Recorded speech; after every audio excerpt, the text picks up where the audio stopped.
Hey, you guys, gals, and bums, and welcome back to A Few Bad Men. All right. Today, we're going to be talking about Salvatore Spitale and his partner, Irving Bitz. Two guys you may have never heard of, but they played a major role behind the scenes in the crime-ridden New York City of the 1920s and 30s. They were major drug dealers, hijackers, and bootleggers. They had dealings with some of the biggest names of the era, guys like Jack Legs Diamond, Louis Lepke, and Oni Madden, but they never rose to the infamy of their contemporaries. Not too much is written about these guys, but the boss got the skinny for you now, so let's get into it. Salvatore Spitale was born on January 2nd, 1897 in Palermo, Sicily.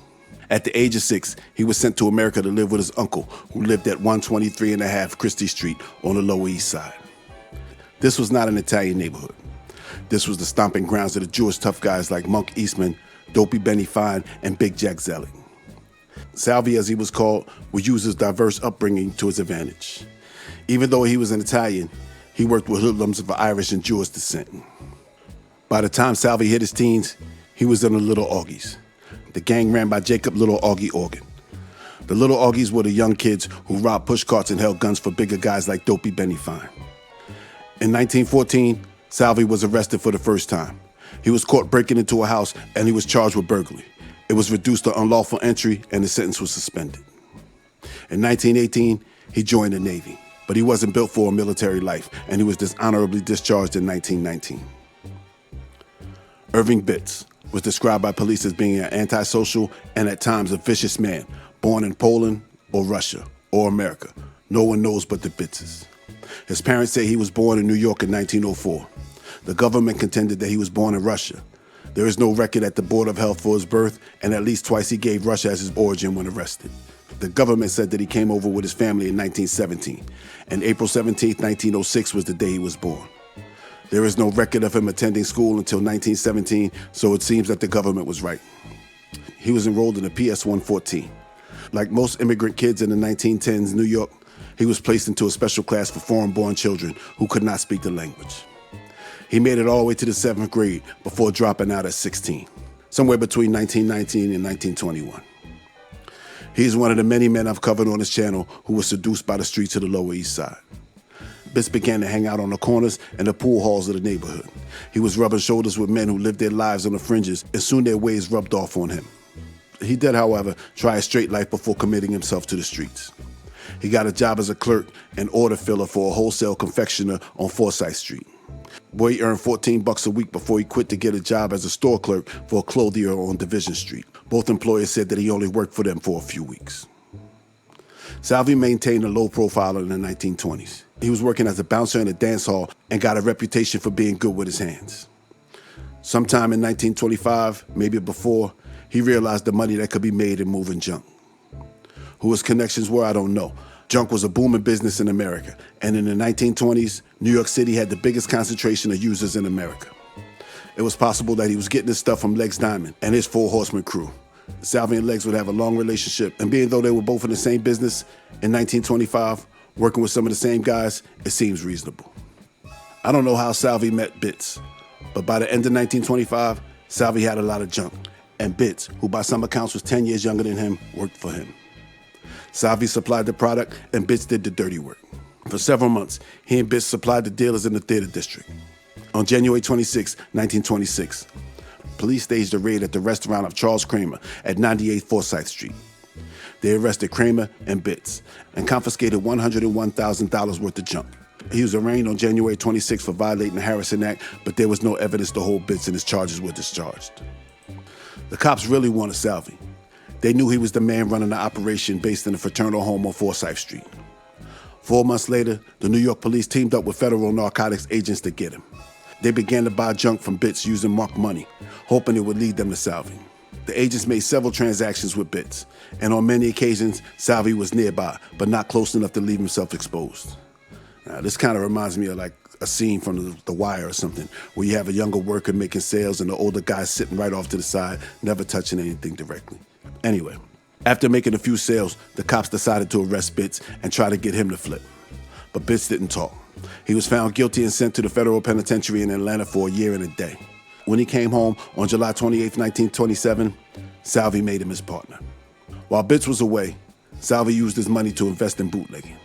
He began to run booths in Pennsylvania, New Jersey, and in the Bronx, where he worked with the Rock brothers, John and Joe. Salvi, Jack Diamond, and the Rock brothers worked together to monopolize the booze business in the Bronx and Yonkers. But two guys, Dutch Schultz and Joey Noy, who were members of Diamond's gang until October of 1927, when Jack Diamond caught a slug in the gut while walking down Norfolk Street with Little Aukie. In 1928, Dutch and his partner Joey Noy began to muscle bootleggers out of the Bronx. Joe and John Rock were the last holdouts. John Rock took a payoff and retired. Joe Rock chose to fight, and it would cost him. Dutch and Noy kidnapped Joe Rock and beat and tortured him until a $25,000 ransom was paid. A few days later, Joe Rock was returned to his family, a blind cripple. Now, I don't know if Salvi made any type of arrangement with Dutch and Noy, but Jack Diamond did, and he betrayed Dutch and Noy, and Joey Noy was shot and killed in November of 1928. Salvi's brother Joe had a place in Akron, New York. And with the Bronx in the hands of Dutch Schultz, he began to move his operation to the Catskills. Sometime around 1927, Salvi introduced Jack Diamond to the Catskills. Jack's brother was sick with TB, and it was thought that the mountain air could do him good. When Irving Bitz was released, he went back to work with Salvi, as well as Louis Lepke, who took over the Lower East Side gang, along with Gura Shapiro after Little Augie was killed. They too were in the drug game, well, at least Lepke was, so it was a good business decision. On February 2nd, 1928, Salvi was arrested along with 14 other men, including Jack Diamond, in what the papers called the headquarters of a fur theft ring. He was questioned about the shooting of night watchman Herman Brunis, who was killed on January 31st after a botched fur robbery. He was released the next day due to lack of evidence. When Jack Diamond and Charles Entrada killed 2 men and wounded 1 in the Hotsy Totsy Club in July 1929, they went on a run. While they were hiding, Jack reached out to Salvi for help. William Wargas, William Bickle, and Tommy Ribbler witnessed the shooting, and if the cops found him, they could put Jack and Entrada in an electric chair. Salvatore Spitale and Irving Bitz would get rid of the witnesses for Jack. The first to go was Tommy Ribbler, one of the waiters at the Hotsy Totsy. He came home the morning after the shooting, ate breakfast, and went to the Turkish baths. He was never seen again. Bartender William Bickle disappeared right after the murder. He was never seen again. William Wargas was a former bootlegger who was arrested in 1922 and has since been working at the Hotsy Totsy. On July 19th, 2 days after the murder, he was picked up in front of his home at 327 West 45th Street by Irving Bitz and Salvatore Spitale. He was pushed into the back seat where he was beaten and driven to South Amboy, New Jersey. The car pulled onto a dark Bordentown pike where Bickle was told to get out and run. He got about 5 feet before shots rang out. A machine gun put a row of holes in Wargas' right side from his head to his waist. The body would be found the next morning by workmen on their way to a ceramics plant. With all the witnesses gone in this case, Jack turned himself in 1930 and was released due to lack of evidence. Now, don't think that Salvi did this out of his fondness for Jack. Jack Diamond was about to take a trip to Europe to set up an upcoming shipment of junk. Salvi had given Jack $200,000, and he was looking to make huge profits from this deal, and that couldn't happen if Jack was in jail. Jack would take his trip to Europe, but it wouldn't go as planned. He was denied entry to England, Belgium, and Germany. Eventually, he would be sent back to America on a cargo ship. By 1930, Salvi was making money in junk, robberies, hijacking, bookmaking, and booze. He owned several racehorses, and he and Bitz were often seen at the tracks. He had long since moved from his house on Forsyth Street and was now living with his wife and 2 children in a luxury apartment on the Upper West Side. He would build working relationships with other big-time bootleggers like Oni Manning and Vanny Higgins, and up till now, he was able to remain out of the spotlight and the newspapers. But in 1930, he would be swept up in the media hype that was Legs Diamond. Salvi and Jack had a lot of business interests in common, not just junk. They both had shares in the Hotel Monticello at 35 West 64th Street. When Jack returned home from Europe, he took a room in the hotel, 829, next to 831, the one his girlfriend Kiki Roberts had been staying in for a few weeks. Salvatore Spitale and Irving Bitz were not happy about the Europe situation. Jack held a meeting on the evening of October 11th with other investors that lasted until 2 a.m. At around 10 a.m., Salvatore Spitale and Irving Bitz pulled up in front of the Monticello and got out of their car, leaving the door open and the engine running. They went to the front desk and told the clerk, "Call room 831," but there was no answer.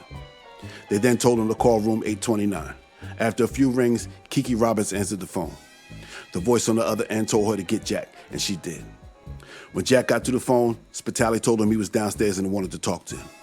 Jack told him to meet him in the suite across the hall from his room. When Salvi and Bitz got to the room, Jack was already there, in his purple silk pajamas smoking a cigarette. Jack greeted him and was ready to talk, but Salvi and Bitz were not there to talk much. Salvi told Jack he wanted his money back. Jack refused, and then shots rang out. Irving Bitz put 5 bullets into Jack before the pair ran down the 8 flights of steps back to the street, hopped in their car, and took off. Jack Diamond would survive, but his relationship with Salvi was severed. Salvi matched the description given by a man who saw the shooters leave the car and return minutes later. He was brought into the Polyclinic Hospital for Jack to identify. Now, Jack Diamond was a lot of things, but he was no rat. Jack grimaced from the pain. He glared at Salvi and told the detectives to get that bum out of my face. Although Jack didn't tell the police who shot him, he would tell reporters off the record that it was Salvi and Danny Bracco. But some sources say that it was Bitz, but they all say that Salvi was there. All right. Death didn't scare Jack. He still refused to give the money back. Salvi and Bitz were also seen in the days before Jack was shot again in the Saratoga Inn a few months later. In July 1931, Salvi had a deal with Brooklyn bootlegger Vanny Higgins for a shipment of booze. At 2 a.m. on July 26, Salvi, Bitz, and several other men pulled a 7-ton truck and 2 cars onto a small dock at Garrison Beach on the Shell Bank Creek, which runs into the Jamaica Bay. They were met by Vanny Higgins' men, who pulled up to the dock in Vanny's 35-foot yacht.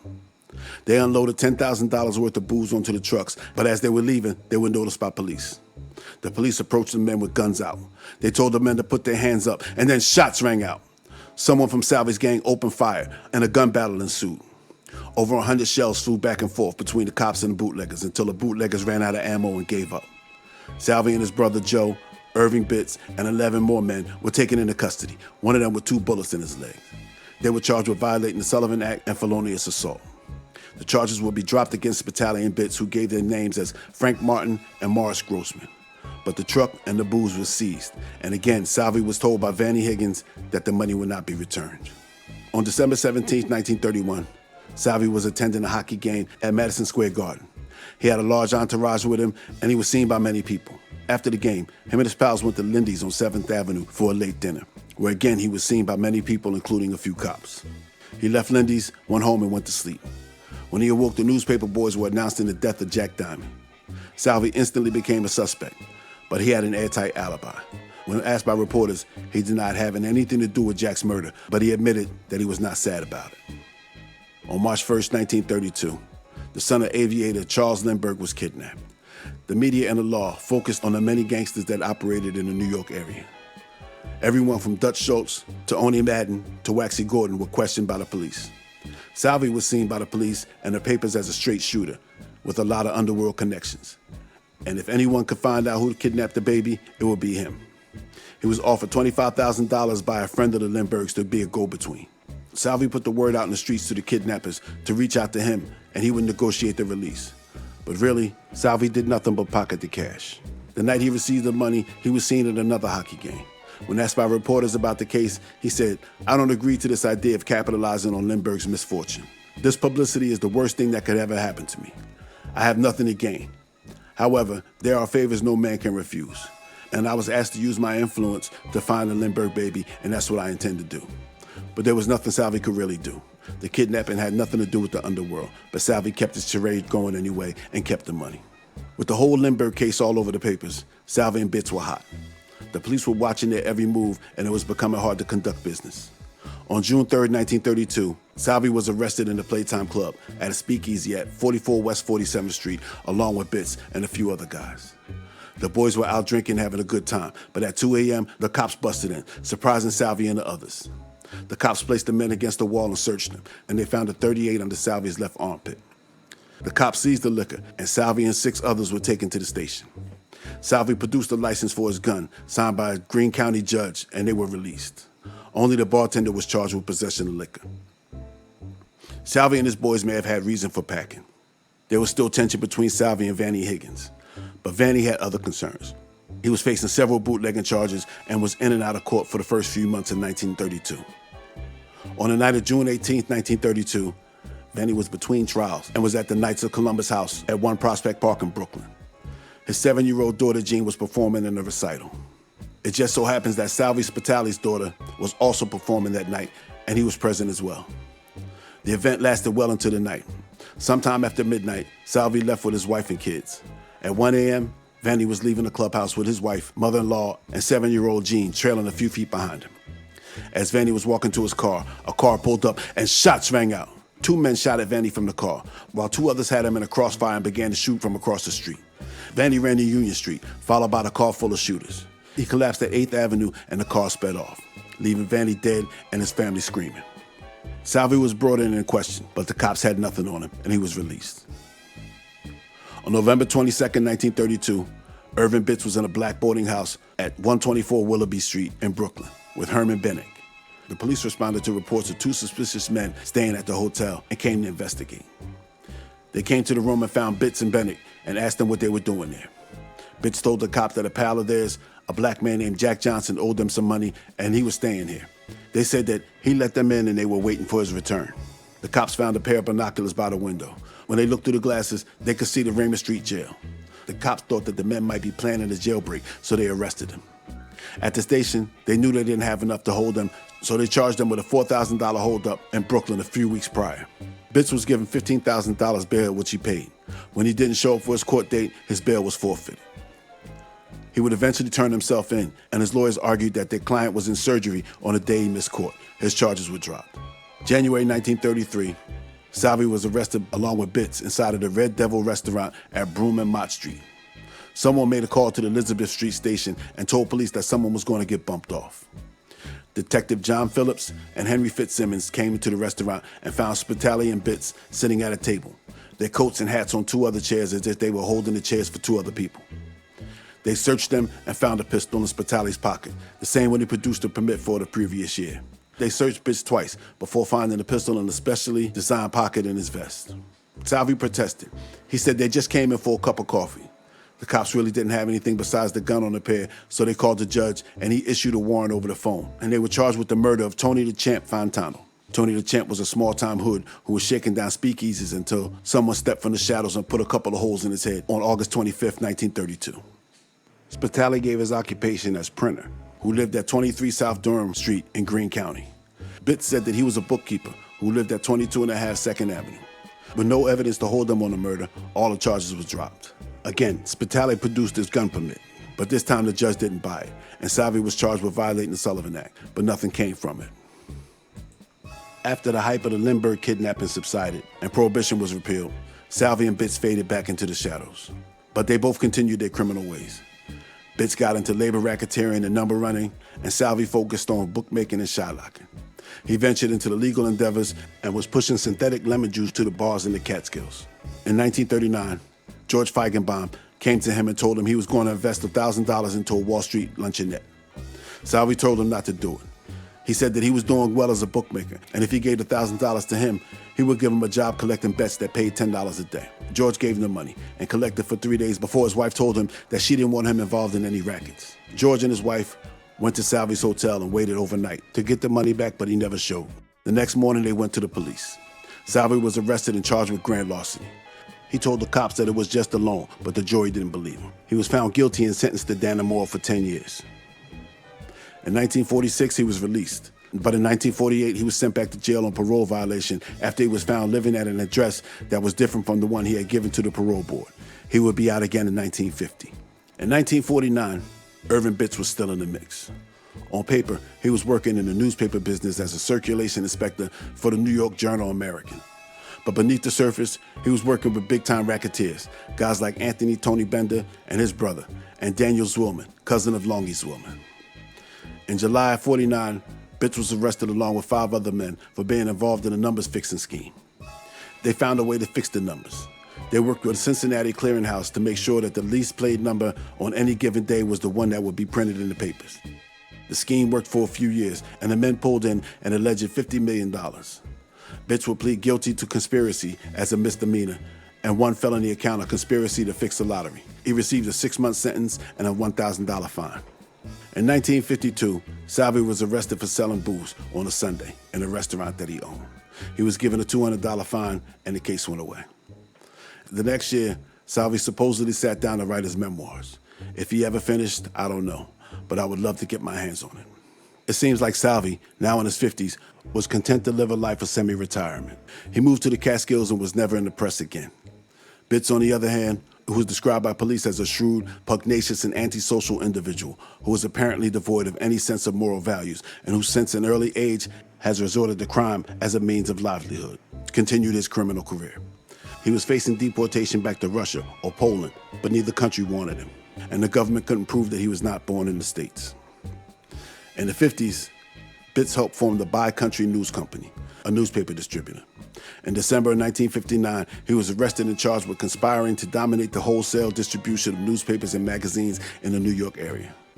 Bitz and his company would go to newspapers and guarantee labor peace if they used his company to deliver their papers. He was found guilty and hit with a $45,000 fine and sentenced to 5 years in jail. When he got out, he remained in the background.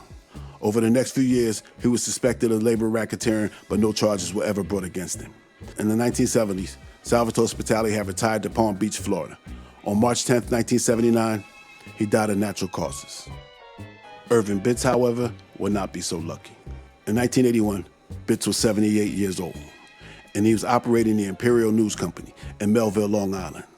On the morning of September 2nd, 1981, Irving Bitz woke up, ate breakfast, kissed his girlfriend, and left his home. Later that day, he called his office and told President David Leibowitz to prepare a package of $150,000. A man called the office a few hours later, and Leibowitz was told to deliver the package to a car that would be parked in front of a donut shop on Route 110. Ralph Scarcella dropped off the money and then went to the hospital with heart troubles.